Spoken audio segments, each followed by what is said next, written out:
Senator Singh.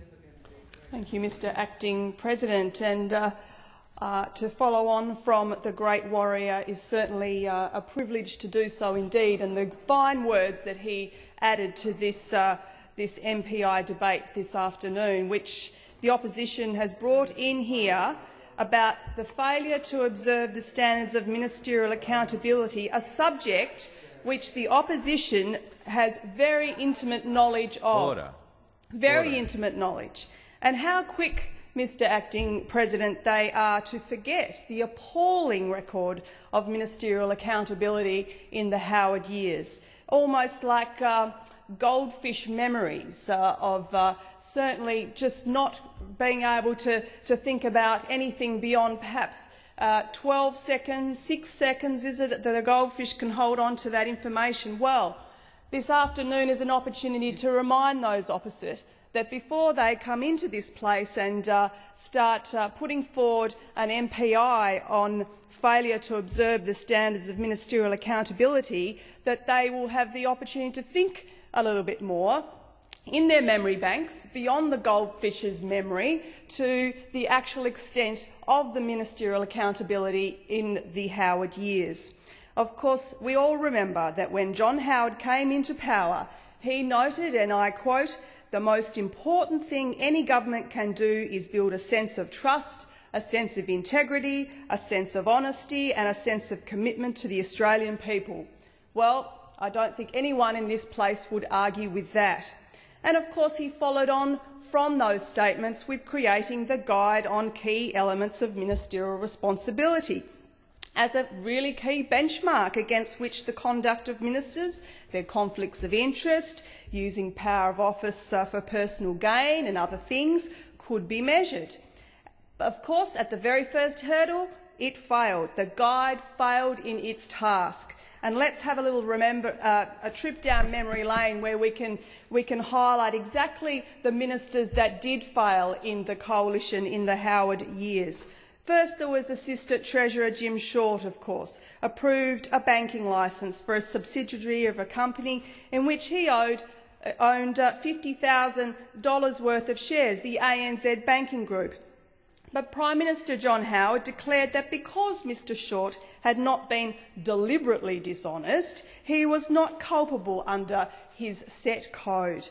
Then, of course, we had Senator Brian Gibson, who was Parliamentary Secretary to the Treasurer, failed to ensure he had sold his shareholdings in Boral Energy, approving an application by that company to be included in the Victorian electricity exempt futures market.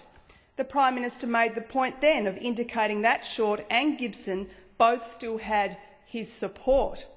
History shows, though, that both Short and Gibson did in fact resign, and with characteristic opportunism, John Howard changed his tune from Short's resignation when he said, and I quote, "certainly not being as a result of any pressure," to later being a symbol of his own conviction that, and I quote, "Gibson and Short had to go."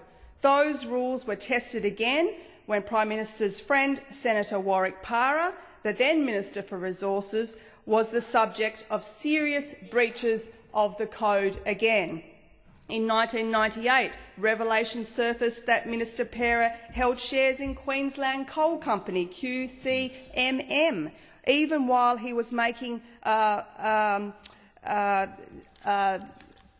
parts to that resource industry. Not only had Parra not declared his interest on the register of senators' interests, without excusing this, I acknowledge that members on all sides from time to time have been guilty of this offence, but then Minister Parra had also failed to declare the kinds of conflicts about which one is reminded as issues arise, such as conflicts of interest in diesel fuel rebate legislation and on the Native Title Amendment Bill, even when a coal deposit in his own family trust was subject to a native title claim.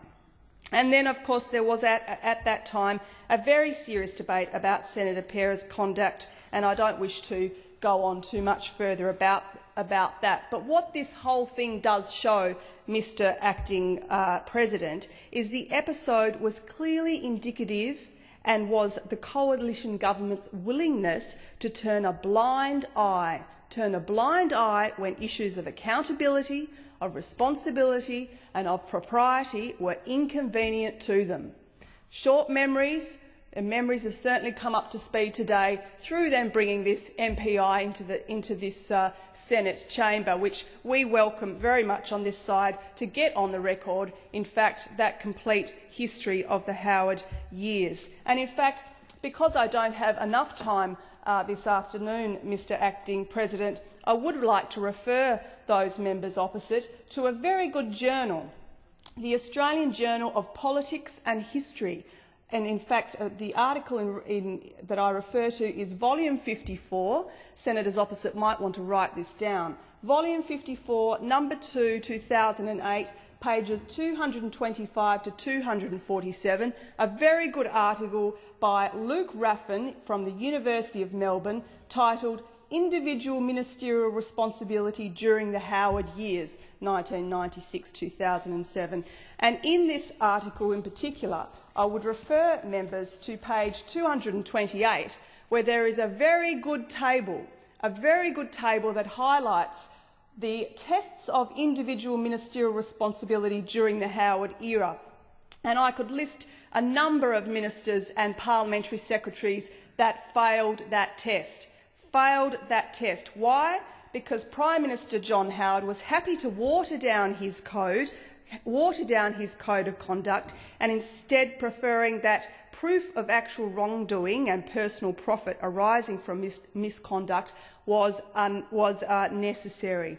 And if this reinterpretation of the code was redundant, and it was, then there was perhaps one more potent example, when, of course, Wilson Tuckey became the 14th minister to be accused of breaching that ministerial code by using his office and his ministerial letterhead to pressure the South Australian Police Minister to commute a traffic fine against his son. Short memories indeed, Mr Acting President. And not just that with Minister Tuckey, but twice Tuckey misled Parliament about that matter.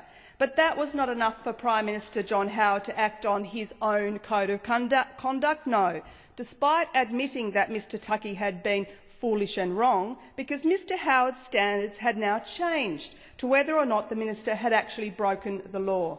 Now, I could go on and on, Mr Acting President, with more and more of coalition ministers who broke that code of conduct. But I think what this highlights very much is that it is all a bit rich for the coalition senators to come into this place when they are from a party willing to make exemptions, willing to obfuscate and bend the facts to the point of breaking, that is the Liberal Party, breaking their minor coalition and their minor coalition partner, breaking their own code of conduct. This is a bit rich when Tony Abbott's sense of accountability and responsibility in his own job is to go around fear-mongering, being negative, misleading people on grade 10 science about the weight of carbon. This is all a bit rich when, in the last couple of days, the opposition tries to raise this MPI out of and demanding the resignation of a member on this side, not a minister, a member, on the basis of allegations, not on charges, not on convictions, allegations of a member before his election into Parliament. Well, on this side of the chamber, Mr Acting President, we demand and expect standards because we believe it is important that the public have confidence in their public administration and in the decisions that their ministers take, that these decisions are always motivated by the interests of the public, not the interests of the individual.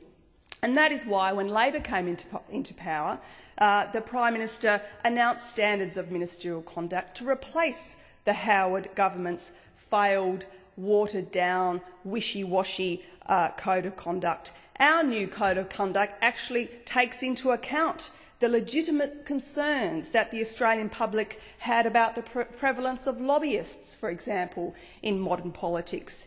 And when this code has been tested, Labor has responded by upholding our high standards of ministerial accountability.